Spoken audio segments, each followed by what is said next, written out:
우리 같이 이렇게 모든 사람들을 만나면 저도 마찬가지지만요. 대부분 세상을 변화시키고자 노력도 하고 또 꿈도 꿉니다. 저도 마찬가지인데요. 세상을 변화시키고 싶은 꿈이 있습니다. 지난 20년간 학자로서 이제 그런 꿈을 위해서 직업인이 아니라 직업을 통해서 학자로서 세상을 변화시키려고 노력했고요. 또 지난 5년 동안 수원시 부시장에서 행정가로서 또 세상을 변화시키려고 많은 노력을 했습니다. 그 세상이라는 것은 내 주변과 또 우리 지역과 대한민국 모든 걸 포함하는데요. 그렇게 학자로서 행정가로서 세상을 변화시키는데 노력은 많이 했지만 또 한계도 많이 있었습니다. 그런 한계를 조금 보완할 수 있는 방법이 뭘까라고 보니까 정치를 하는 것도 좋은 방법이겠다라고 생각이 들고, 혼자 하는 정치가 아니라 더불어 하는 정치로 하면은 세상을 좀 더 바꿀 수 있다 생각이 들어서 정치인으로 활동을 해야 되겠다 생각을 했습니다. 염태형이 남자다 그러면 우리 아내가 좀 불쾌할 것 같은데요. 제 아내의 남자입니다. 염태형 시장님과는 한 20년 정도 동지로 살았어요. 염태형 시장님 형님이자 또 동지로, 또 친구이자 동지로 이렇게 쭉 저는 생각했었는데 정말 좋은 분이었습니다. 그분이 정치를 하시겠다 해서, 특히 지역 정치, 자치와 분권의 정치를 하시겠다 그래서 적극적으로 도움을 드려야 되겠다 생각을 했었는데, 제가 이제 학자였고 또 연구가 있기 때문에 정책을 만들어 드는 것이 그분을 돕고 또 세상을 바꾸는데 좀 일조할 수 있다 생각해서 그렇게 도왔는데, 뭐 뜻하지 않게 100만 도시 이상의 부시장 제도가 하나 더 생겨서 염태형 시장이 되자마자 부시장 제도가 생겼어요. 근데 그 첫 부시장의 제도가 생기고 난 뒤에 저에게 이제 좀 요청을 하셨어요. 제가 학자, 대학 교수로 충분히 잘 살아갈 수 있는데 제가 왜 부시장으로 들어가야 됩니까? 라고 여쭤보니까, 그동안 아마 그때가 한 15년 내외로 만나왔을 때인데, 그동안 우리가 만나서 얘기하는 말에 대한 책임을 지시오라고 해서 그 말이 참 와닿더라고요. 그래서 행정가가 돼서 제가 정책을 만들어 도와줬던 사람의 입장에서 정책을 조금 더 해서 지역사회 좀 발전하는 데 공헌을 할 수도 있겠다. 시민의 한 사람으로서 행정가가 돼서 또 시민의 눈높이에서 뭔가를 해야 되겠다 생각해서 이제 행정가, 부시장으로 들어갔는데요. 지난 5년 동안 뭐 아주 열심히 일했습니다. 열심히 일한 것은 뭐 여러 가지 이유가 있었는데, 첫 번째는 염태형 시장님이 절대적으로 신뢰해 주시고 믿어 주셨어요. 어떤 정책을 제안하고 추진하고 또 결과를 내는 것에 대해서 뭐 동지적 심정이었는지 아니면 그동안의 관계에서 믿음을 주셨는지, 어쨌든 부시장으로서 굉장히 신뢰를 주셨고, 그 신뢰를 바탕으로 또 더 열심히 일하게 됐어요. 좋은 결과들이 많이 성과를 내서 지난 5년 동안 굉장히 보람 있고 또 감사한 시간이었습니다. 염태형의 남자로서가 아니라 염태형의 동지로 이제 더 큰 수원을 위해서 조금 정치적으로 생각하는데요.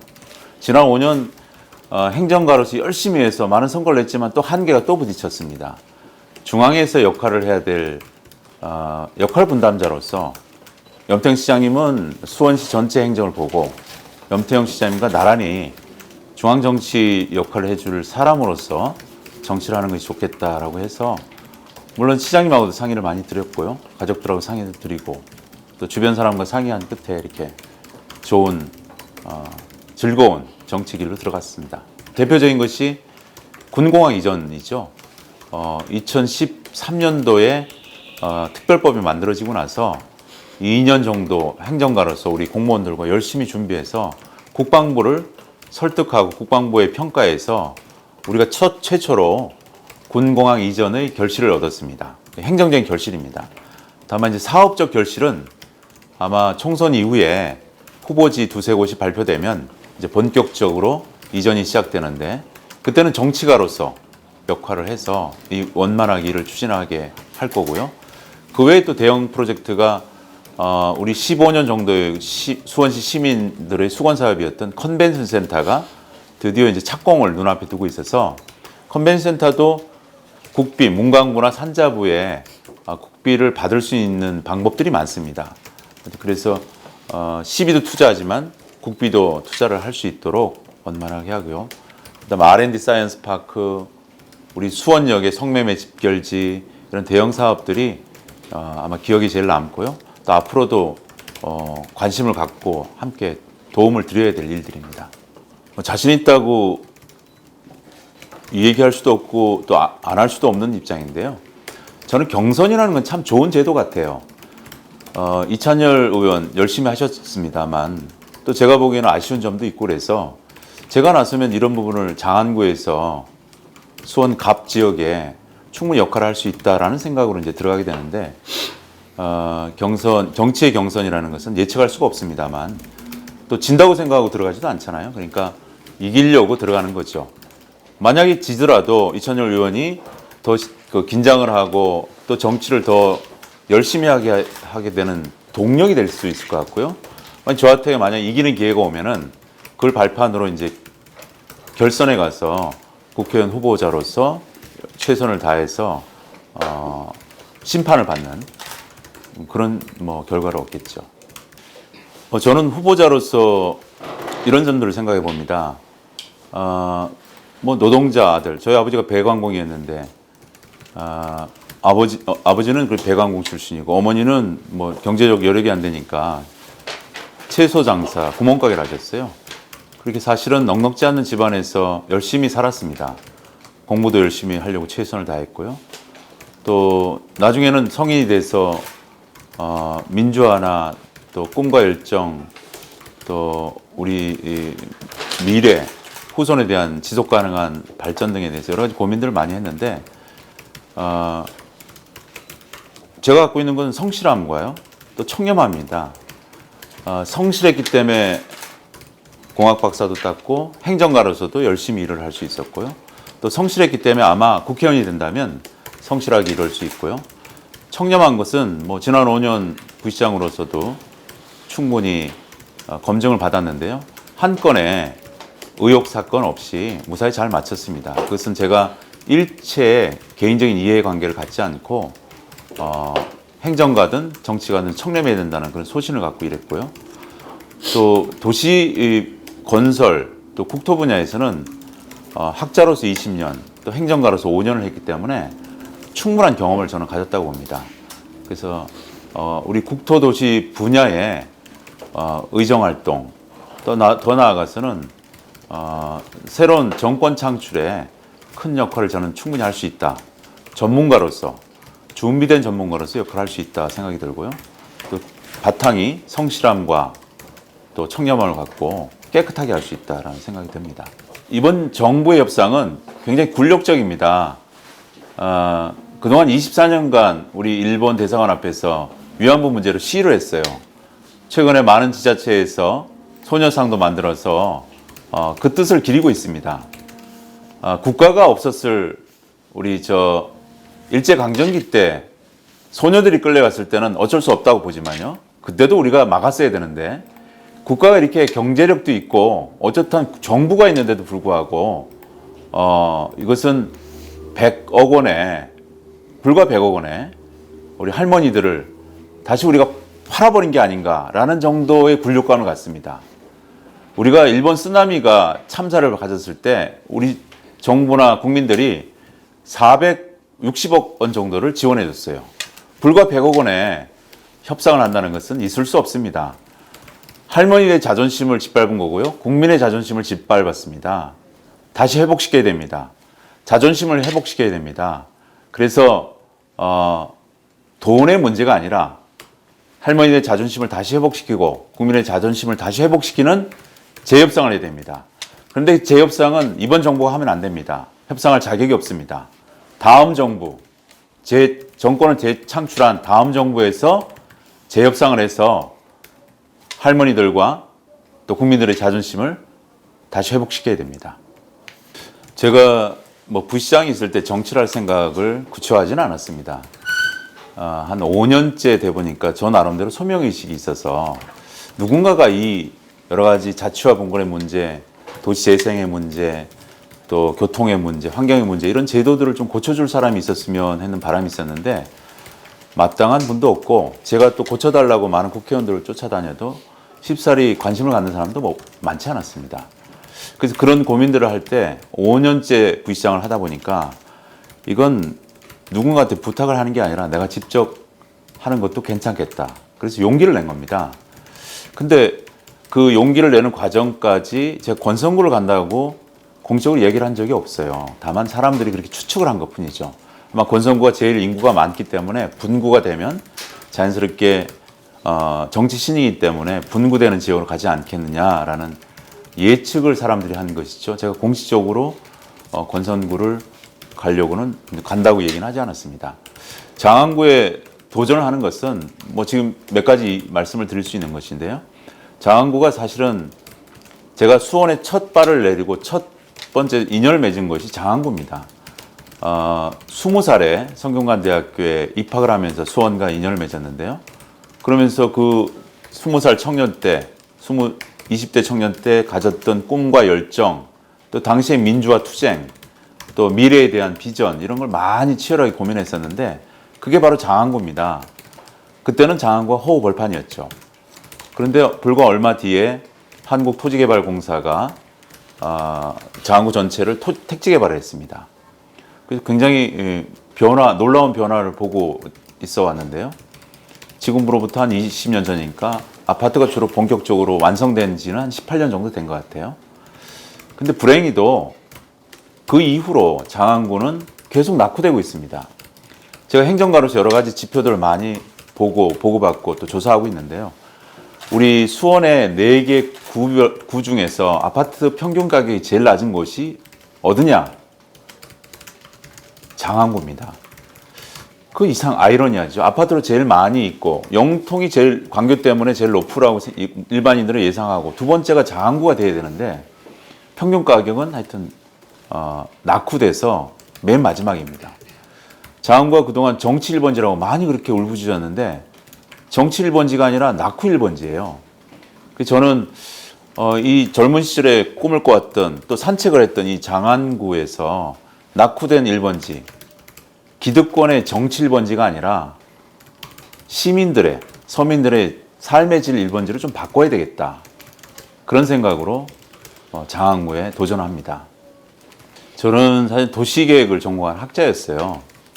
20년, 지금으로부터 한 20년 됐고 한 25년 동안 이 분야에 이제 몸을 담고 있는데요. 덕분에 전 세계의 도시를 많이 관찰할 기회를 가졌습니다. 도시계획 분야의 연구 방법론 중에 꼭 필요한 것이 세계의 여러 벤치마킹할 도시를 벤치마킹하는 겁니다. 현장 가서 보는 것인데요. 한 80여 개국 가까이, 50여 개국 가까이 80여 개 정도의 도시를 관찰할 기회가 있었습니다. 그리고 이제 5년째 학자에서 행정가로 쭉 있으면서 수원에 대한 애정이 더 깊어졌죠. 또 책임감을 가졌죠. 그러면서 이제 외국에 또 많은 포럼이나 회의에 가서 수원을 많이 소개했습니다. 행정가로서 여러 정책들을 소개하고 성과를 소개하고 있는데 주로 제가 많이 소개했던 것이 수원은 정조대왕의 화성이 있는 역사 문화의 도시다. 또 삼성과 같은 글로벌 기업이 있는 첨단 과학의 도시다. 그리고 또 하나가 이제 박지성과 같은 세계적인 스포츠 선수를 교전하는 스포츠 메카의 도시다. 이렇게 늘 선전하면서 우리의 정책, 거버넌 정책을 얘기했는데 주로 전 세계에 많이 소개하고 또 전 세계 초청도 엄청 받았습니다. 많은 국가 도시로부터 발표해달라는 초청을 했는데 다 가지는 못했어요. 대신 학자나 우리 다른 공직자들이 갔는데요. 그때 주로 많이 요청하는 테마가 오늘 제가 출판을 하려고 하는 나는 서울보다 수원이 좋다의 메인 토픽입니다. 그 토픽이 뭐냐면 시민 참여의 행정입니다. 거버넌스 정책이라 그러죠.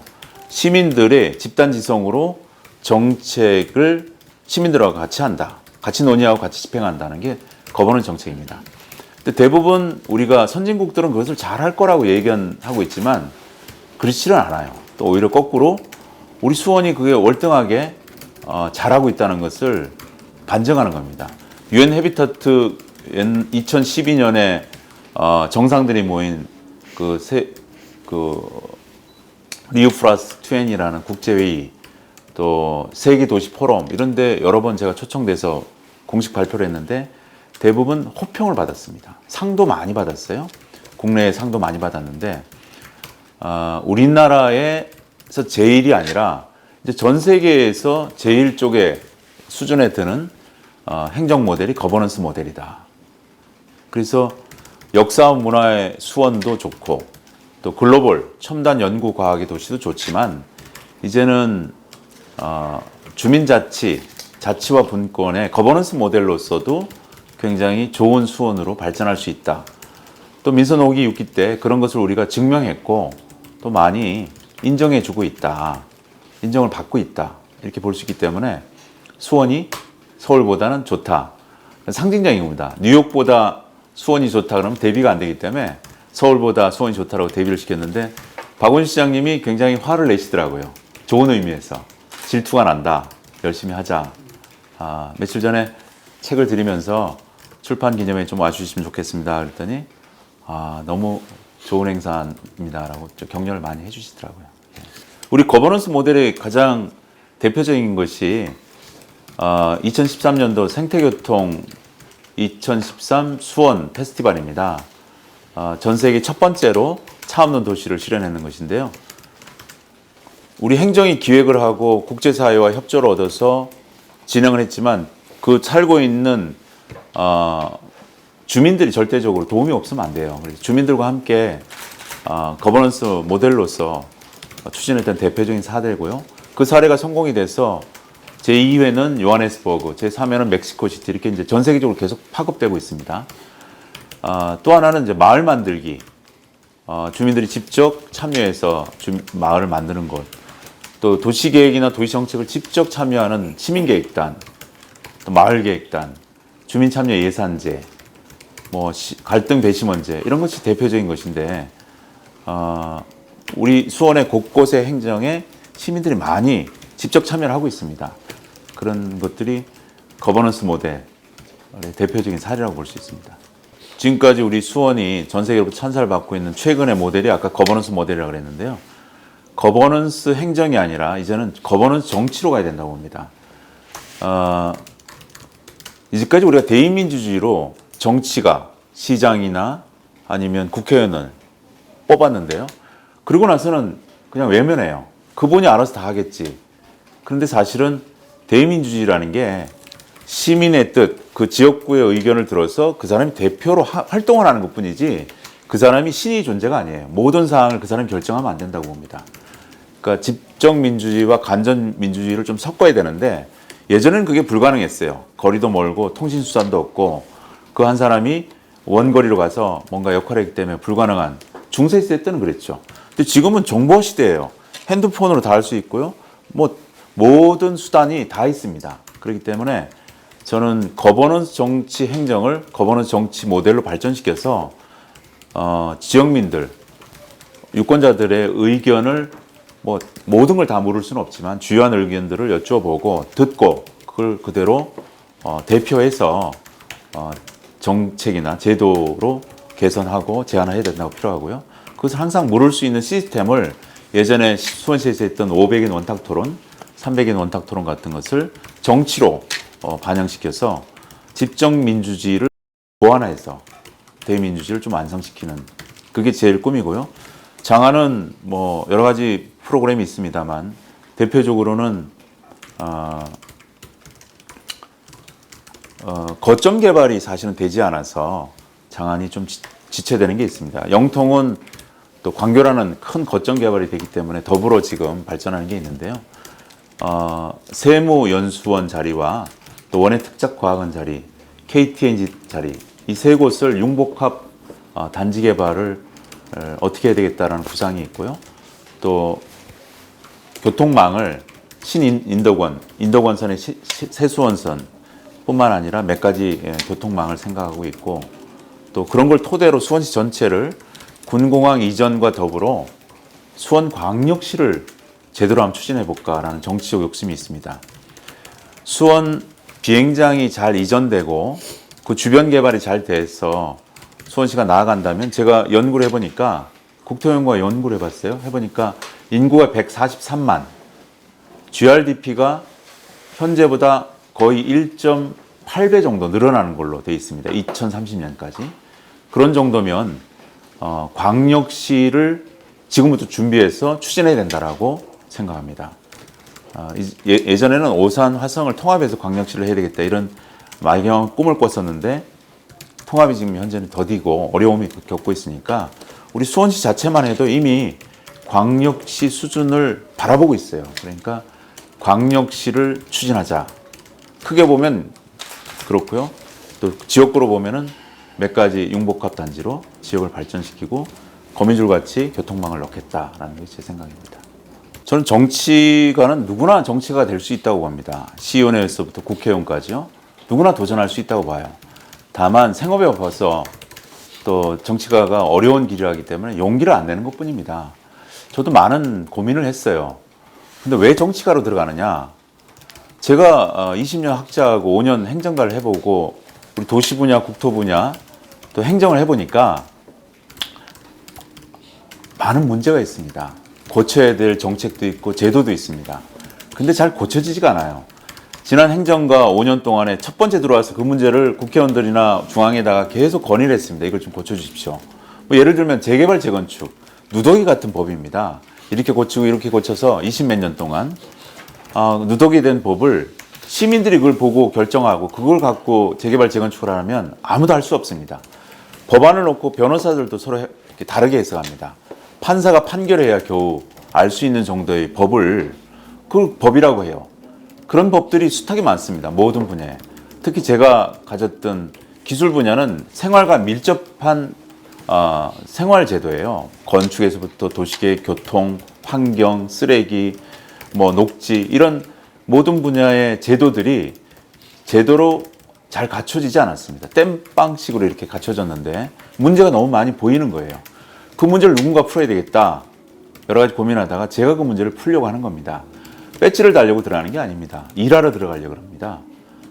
들어가서 제가 본 문제점, 제가 본 여러 가지 불합리한 것들을 시민들의 눈높이에 맞는, 생활에 맞는, 생활의 제도, 생활의 정책에 맞는 것으로 고쳤으면 한다라는 게 정치가가 된 이유입니다.